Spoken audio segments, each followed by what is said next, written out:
The Honda Civic's engine coughed twice before falling silent in the valet parking zone of Bella Vista Italian Bistro. Marcus Williams sat for a moment, watching well-dressed couples emerge from luxury sedans and BMWs, their laughter floating through the evening air like music he wasn't invited to hear. His reflection stared back from the cracked side mirror. A 42-year-old black man in a faded delivery uniform, the fabric worn thin at the elbows from countless nights like this one. He grabbed the insulated bag from the passenger seat, checking the receipt one more time. Table 12. Simple enough. The restaurant's facade gleamed under warm amber lighting, its floor-to-ceiling windows revealing an interior that whispered of old money and exclusivity. Crystal chandeliers cast dancing shadows across white tablecloths, while servers in crisp black uniforms glided between tables like performers in an elaborate ballet. Marcus had delivered to plenty of upscale establishments, but something about this place felt different. Maybe it was the way the valet attendant's eyes lingered on his car, or how the couple walking ahead of him instinctively quickened their pace when they noticed him behind them. These were the moments that reminded him why he usually used service entrances, not out of shame but out of practicality. Tonight, however, the delivery instructions specifically mentioned the front entrance. The heavy glass door opened with a whisper, releasing a wave of garlic, wine, and expensive cologne. The hostess, a young blonde woman with perfectly applied makeup, looked up from her reservation book, her smile freezing mid-formation when she saw him. "Can I help you?" Her voice carried that particular tone Marcus knew well, the one that managed to be polite and dismissive simultaneously. "Delivery for table 12, Marcus replied, his voice steady and professional.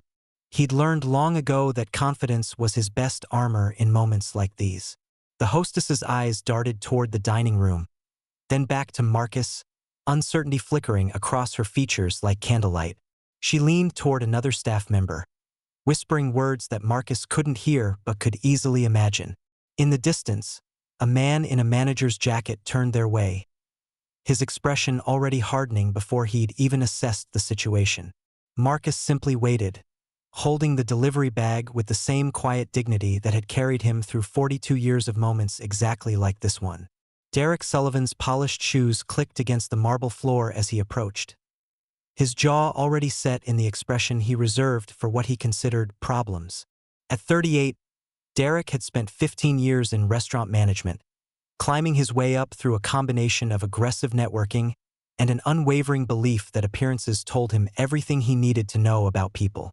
Tonight, looking at Marcus, he saw exactly what he expected to see. Trouble. "Excuse me." Derek's voice cut through the ambient dinner conversation like a blade. "You can't be in here."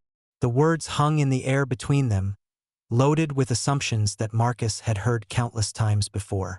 Around them, the gentle clink of silverware against china seemed to pause as nearby diners turned their attention toward the unfolding scene.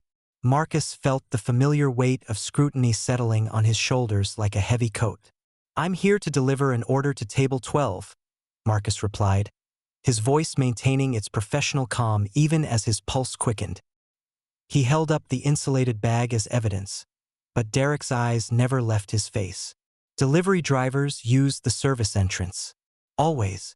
Derek stepped closer, invading Marcus's personal space with the confidence of a man who'd never been challenged in his own domain.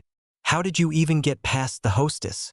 The question carried an accusation that made Marcus's stomach tighten. He could feel the eyes of other patrons burning into him, their conversations reduced to whispers and pointed glances. A woman at table 6 clutched her purse closer to her chest, while her companion reached for his phone, finger hovering over the camera app. "The delivery instructions specifically said to use the front entrance," Marcus explained, reaching into his pocket for the receipt. The movement caused Derek to tense visibly, his hand instinctively moving toward his radio. "Don't reach for anything," Derek snapped, his voice rising enough to draw more attention. "I don't know what kind of game you're playing, but this is a respectable establishment. We don't have people like you wandering around our dining room." The phrase "people like you" landed like a physical blow. Marcus had built his life around proving that phrase wrong, had worked 18-hour days and sacrificed everything to ensure those words would never define him. Yet here they were again, spoken with the casual cruelty of someone who'd never questioned his right to belong anywhere. "Sir, I'm just trying to do my job," Marcus said, his voice steady despite the fire building in his chest. Derek's laugh was sharp and humorless. "Your job is to know your place. And your place isn't in my dining room, disrupting my customer's evening." The threat in Derek's voice was unmistakable now, and Marcus realized this moment was about to become something much bigger than a simple misunderstanding. Derek's hand clamped down on Marcus's arm with the authority of someone who'd never been told no. The grip was firm enough to bruise, designed to communicate ownership and control. Around them, the restaurant had transformed into a theater, with every patron now an unwilling audience to a performance none of them had paid to see. "Let's go," Derek hissed, steering Marcus toward the entrance. "You've caused enough disruption for one evening." The walk across the dining room felt endless. Marcus could hear the whispered conversations erupting at every table, could feel the weight of dozens of eyes tracking his movement like spotlights. Phone cameras emerged from purses and jacket pockets, their digital eyes capturing what would undoubtedly become tomorrow's viral content. The soft jazz playing overhead seemed to mock the tension crackling through the air. "This is unnecessary," Marcus said, his voice carrying just enough volume for nearby tables to hear. He wouldn't give them the satisfaction of seeing him broken, wouldn't let Derek's actions define this moment entirely. "I'm simply trying to deliver food that someone ordered." Derek's grip tightened. "Don't lecture me about what's necessary. I know exactly what you people are trying to pull. Coming in here, acting like you belong, probably casing the place for your friends." The accusation hit Marcus like a physical blow. In Derek's mind, he wasn't a delivery driver doing his job. He was a criminal, a threat, someone whose very presence contaminated the pristine atmosphere Derek had worked so hard to maintain. It was a narrative Marcus had encountered his entire life, the assumption that his skin color made him inherently dangerous, inherently other. Near the kitchen entrance, a young Latina server named Maria Gonzalez watched the scene unfold with growing horror. At 23, she'd worked at Bella Vista for 8 months, long enough to recognize the pattern in Derek's behavior. She'd seen him treat other people of color with similar suspicion, had watched him find reasons to question their presence, their credentials, their right to exist in his carefully curated world. Her hands trembled as she gripped her order pad, wanting desperately to intervene but knowing that speaking up could cost her the job she desperately needed. "You don't understand," Marcus tried again, his voice strained but controlled. You don't own anything." Derek cut him off, his voice rising to a level that made conversations at nearby tables stop entirely. "People like you don't own restaurants like this. You deliver food, you clean tables, you stay in your lane." The words carved through Marcus like broken glass. Here he stood, being publicly humiliated in his own establishment, reduced to every stereotype Derek's limited imagination could conjure. The irony was so profound it almost made him laugh, almost. Instead, he felt the familiar ache of being seen as less than human, of having his worth determined by someone who couldn't see past the color of his skin. As Derek pushed him toward the door, Marcus caught Maria's eye. In her expression, he saw recognition of the injustice, the helpless anger of someone who understood but felt powerless to act. It was a look he'd seen too many times before, in too many faces across too many years. The glass door swung open, and Marcus found himself back in the cool evening air, his dignity intact but his heart carrying the weight of a humiliation that would echo long after tonight ended. The Honda's interior felt like a sanctuary after the fluorescent humiliation of the restaurant. Marcus sat with his hands gripping the steering wheel, knuckles pale against dark skin, breathing deeply as the adrenaline slowly drained from his system. Through the windshield, he could see Derek's silhouette moving behind the restaurant's windows, probably regaling the staff with his version of events. The heroic manager who'd protected his establishment from an unwanted intruder. The irony would have been laughable if it didn't cut so deep. Marcus closed his eyes and let the memories wash over him like a tide he couldn't control. He was 8 years old again, standing in the welfare office with his mother, watching her shoulders sag under the weight of judgment from caseworkers who spoke to her like she was less than human. He was 16, walking through the mall with friends, feeling security guards' eyes tracking his every movement like he was a threat waiting to happen. "You're gonna be somebody, baby." His mother's voice echoed across the decades. Evelyn Williams had worked 3 jobs to keep them afloat in the Riverside projects. Her hands cracked from industrial cleaning chemicals. Her back bent from years of scrubbing other people's floors. "Don't let them tell you what you can't do." She died before seeing him graduate from community college, before witnessing his first successful business venture, before knowing that her son would one day own the very type of establishment that had once made them feel unwelcome. Marcus had started with a single food truck, working 18-hour days, sleeping in the back when he couldn't afford rent.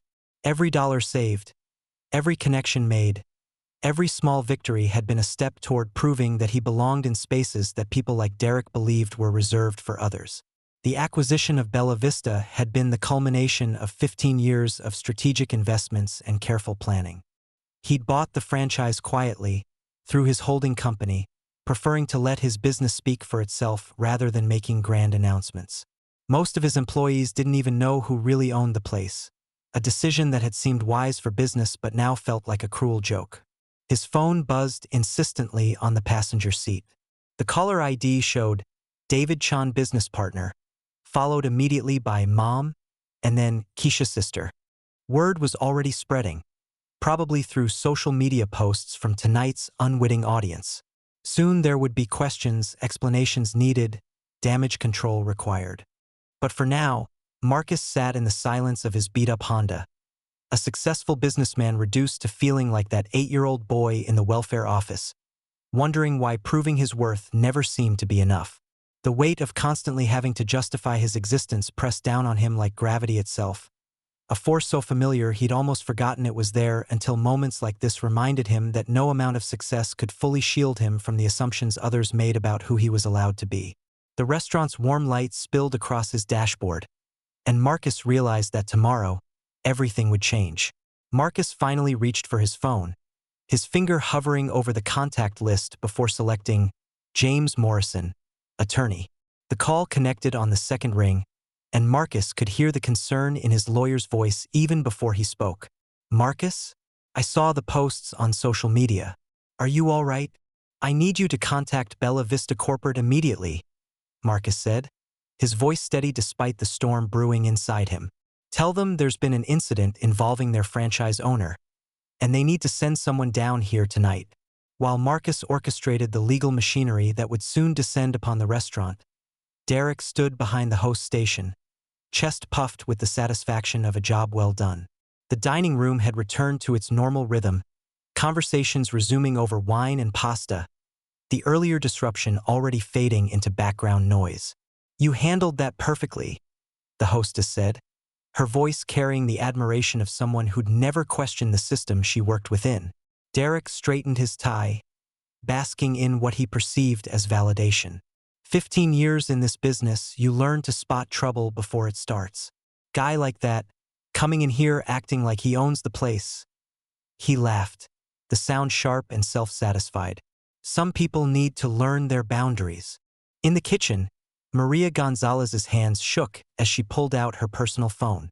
She'd watched Derek's performance with growing disgust, remembering her own experiences with his casual cruelty. The way he questioned her English when she spoke perfectly, how he assigned her the worst shifts when she dared to speak up about anything. Tonight had been the final straw. Her fingers moved quickly across the screen, typing out a detailed message to the corporate complaint line she'd memorized months ago but never had the courage to use. Every word felt like a small act of rebellion against the fear that had kept her silent for too long.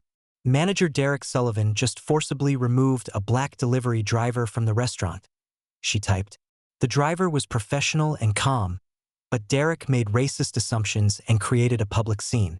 "This isn't the first time I've witnessed this behavior." 300 miles away, in a glass tower overlooking downtown Chicago, Regional Director Patricia Hayes was working late when her assistant burst through her office door, face pale with urgency. "Patricia, we have a situation. The owner of the Bella Vista franchise was just thrown out of his own restaurant." The words hung in the air like a death sentence. Patricia's coffee mug slipped from her fingers, shattering against the marble floor as the full implications crashed over her. In the restaurant below, Derek continued his victory lap, completely unaware that his world was about to implode. The black sedan pulled into Bella Vista's parking lot at 10:47 p.m., its headlights cutting through the darkness like searchlights. Patricia Hayes emerged first, her heels clicking against the asphalt with military precision, followed by two other corporate executives whose grim expressions suggested this was no routine visit. Inside the restaurant, Derek was closing out the register, humming softly to himself, still riding the high of his earlier victory. "Derek Sullivan?" Patricia's voice carried the authority of someone accustomed to delivering life-changing news. "We need to speak with you immediately." Derek looked up from the cash drawer, confusion flickering across his features. Corporate visits were scheduled weeks in advance, not dropped like bombs on busy Saturday nights. "Of course, but I should mention we had a small incident earlier, nothing I couldn't handle. Some delivery driver trying to cause trouble, but I took care of it." The words hung in the air like a confession. Patricia's jaw tightened as she gestured toward the office. "That's exactly what we're here to discuss." The office felt smaller with 5 people crammed inside, the fluorescent lighting harsh and unforgiving. Derek settled into his usual chair behind the desk, the position of power he'd occupied for 3 years, while the executives remained standing. Then the door opened again, and Marcus Williams stepped inside. Derek's face went through a series of transformations: confusion, recognition, and then a dawning horror that drained the color from his cheeks. "What is he doing here?" "Derek Sullivan, meet Marcus Williams," Patricia said, her voice cutting through the tension like a blade. "The owner of this franchise." The silence that followed was deafening. Derek's mouth opened and closed like a fish gasping for air, his brain struggling to process information that contradicted everything he thought he knew about the world. The confident manager who'd strutted through the dining room hours earlier was gone, replaced by a man whose entire reality was crumbling in real time. "That's impossible," Derek whispered, the words barely audible. "He's just a what?" Marcus's voice was quiet, controlled, but it carried the weight of every assumption Derek had made, every stereotype he'd embraced. "What exactly did you think I was, Derek?" The question hung between them like a challenge. Derek's eyes darted around the room, looking for an escape route that didn't exist, searching for words that could somehow undo the catastrophe he'd created. "I didn't know," Derek stammered. "You looked like, you were dressed like someone who didn't belong in your restaurant," Marcus finished. "Like someone whose presence was automatically suspicious. Like someone who needed to be put in his place." Patricia stepped forward, her voice sharp with corporate authority. "We've received multiple reports about your behavior tonight, Derek, and it appears this isn't an isolated incident." As if summoned by her words, Maria appeared in the doorway, her server's apron still tied around her waist, her hands trembling but her voice steady. "I filed a complaint tonight about Derek's treatment of the delivery driver and about other incidents I've witnessed." Derek's world was collapsing in slow motion, each revelation another nail in the coffin of his career. He looked at Marcus, seeing him clearly for the first time, not as a threat to be neutralized, but as a successful businessman whose quiet dignity had withstood Derek's assault. "Your employment is terminated, effective immediately," Patricia announced. "Security will escort you out." Derek's 15-year career ended not with applause, but with the sound of his own prejudices echoing back at him in an empty office. By Monday morning, the video had been viewed over 2 million times. Shot by a customer's trembling phone, the footage captured Derek's humiliation of Marcus in stark, undeniable detail. The hashtag Bella Vista incident was trending across 3 platforms, with thousands of comments pouring in from people who recognized their own experiences in Marcus's quiet dignity. The local news van arrived at 7 a.m., its satellite dish extending toward the sky like a mechanical flower seeking sunlight. Reporter Jennifer Walsh stood outside Bella Vista's entrance, her voice carrying the gravity of a story that had touched a nerve in the community. What started as a routine delivery has sparked a citywide conversation about discrimination in the workplace, she announced to the camera. The restaurant's owner, Marcus Williams, has agreed to speak with us about what happened and what comes next. Inside the restaurant, Marcus sat across from Jennifer at table 12, the same table where the original delivery was supposed to go. The irony wasn't lost on him. Sunlight streamed through the windows, illuminating the space where his humiliation had become a catalyst for something larger than himself. This wasn't about one man's prejudice, Marcus said, his voice measured and thoughtful. This was about a system that allows people to make assumptions based on appearance, that gives some individuals the power to decide who belongs and who doesn't. His phone had been buzzing constantly with messages of support. Restaurant workers from across the city shared their own stories. Servers who'd been questioned about their immigration status. Delivery drivers who'd been forced to use back entrances. Managers who'd been passed over for promotions because they didn't fit the image their employers wanted to project. "We're implementing mandatory bias training across all my properties," Marcus continued. "But more than that, we're creating mentorship programs for young people from underserved communities. We're proving that success isn't determined by zip code or skin color." The camera captured the determination in his eyes, the quiet strength that had carried him through decades of moments like Saturday night. Outside, a small crowd had gathered, supporters holding signs that read, "Dignity for all workers," and "Marcus Williams for mayor." Maria Gonzalez stood among them, no longer the frightened server who'd watched injustice unfold in silence. She'd given her own interview to the Spanish-language station, describing the culture of fear Derek had created and praising Marcus's response. "He could have been angry," she told the reporter. "He had every right to be. Instead, he's using this moment to lift others up." As Marcus concluded his interview, he looked out at the growing crowd and realized that sometimes the most powerful response to hatred wasn't anger. It was the refusal to let that hatred define the conversation that followed. 3 months later, Bella Vista hummed with a different energy entirely. The same crystal chandeliers cast their warm glow across white tablecloths, but now they illuminated something fundamentally transformed. A workplace where dignity wasn't negotiable and respect flowed in all directions like an invisible current connecting every soul who walked through its doors. Marcus stood in the main dining room at 2 p.m., the quiet hour between lunch and dinner service, watching Maria Gonzalez lead the afternoon staff meeting with the confidence of someone who'd found her voice and refused to let it be silenced again. Her assistant manager badge caught the afternoon light streaming through the windows, a small symbol of how courage could reshape destinies. "Remember, every person who walks through that door deserves the same level of service," Maria said, her voice carrying the authority of lived experience. Whether they're wearing a 3-piece suit or a delivery uniform, whether they speak perfect English or they're still learning, whether they look like they belong here or not, everyone belongs here.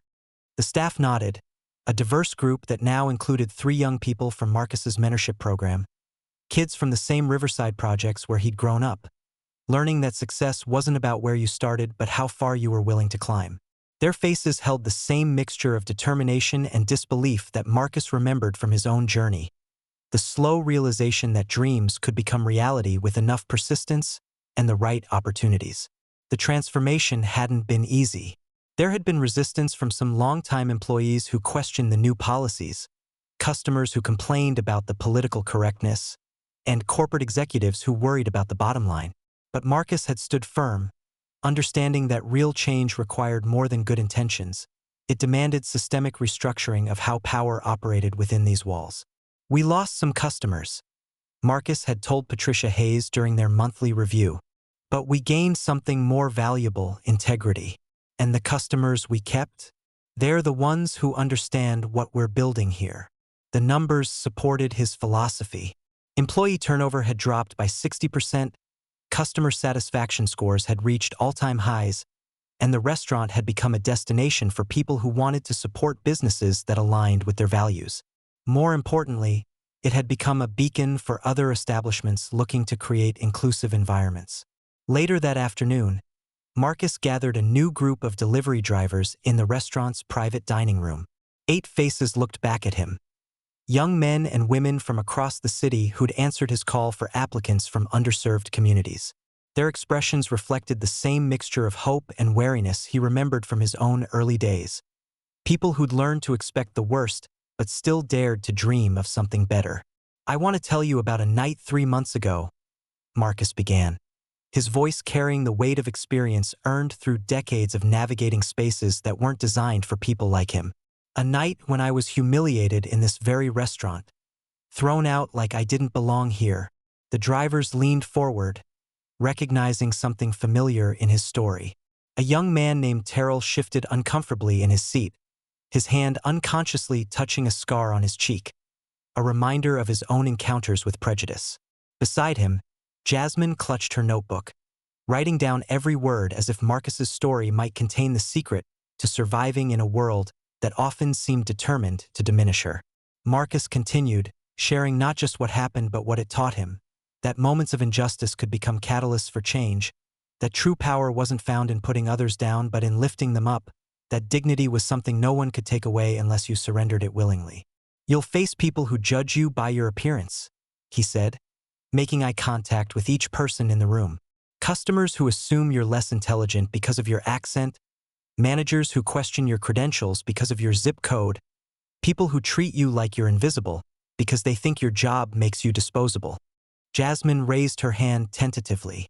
How do you handle it when they make you feel like you don't matter? The question hung in the air like incense, heavy with the weight of shared experience. Marcus smiled, remembering his mother's words from decades ago, her voice echoing across time with the wisdom of someone who'd faced similar battles. You remember that their assumptions say everything about them and nothing about you, he replied. You do your job with excellence, you treat everyone with respect, and you never let anyone else's limitations become your ceiling. Terrell spoke up, his voice barely above a whisper. But what if they're right? What if we really don't belong in certain places? The vulnerability in his question pierced the room like lightning. Marcus leaned forward, his eyes intense with conviction. That's exactly what they want you to think, he said. That's how the system perpetuates itself, by convincing you that their prejudice is your reality. But I'm living proof that belonging isn't about permission. It's about persistence. The room fell silent as his words settled over them like a protective blanket. Outside, the city continued its relentless pace, but inside the space, time seemed suspended in possibility. This program isn't just about giving you jobs, Marcus continued. It's about changing the narrative. Every time you walk into a room with confidence, every time you exceed someone's low expectations, every time you succeed despite the obstacles, you're not just changing your own life. You're changing the story for everyone who comes after you. As the training session concluded, Marcus watched his new team file out into the evening, their shoulders a little straighter, their steps a little more confident. Maria approached him, her eyes bright with the satisfaction of witnessing transformation. You know what the most beautiful thing is? She said. 3 months ago, I was afraid to speak up. Now I'm training others to find their voices. As the sun set over the city, casting long shadows across the dining room floor, Marcus looked around at the space that had once been the site of his humiliation and was now a testament to resilience. The boy from the projects had become a man who owned the building, but more importantly, he'd become someone who understood that real success was measured not in what you accumulated, but in how many doors you opened for others to walk through. Outside, the neon sign flickered to life, Bella Vista, where everyone belongs. It was more than marketing. It was a promise, written in light against the gathering darkness, reminding everyone who passed that dignity wasn't a privilege to be earned, but a right to be respected. And in that light, Marcus saw the reflection of his mother's dream finally realized. Not just that he had become somebody, but that he had helped others believe they could become somebody too.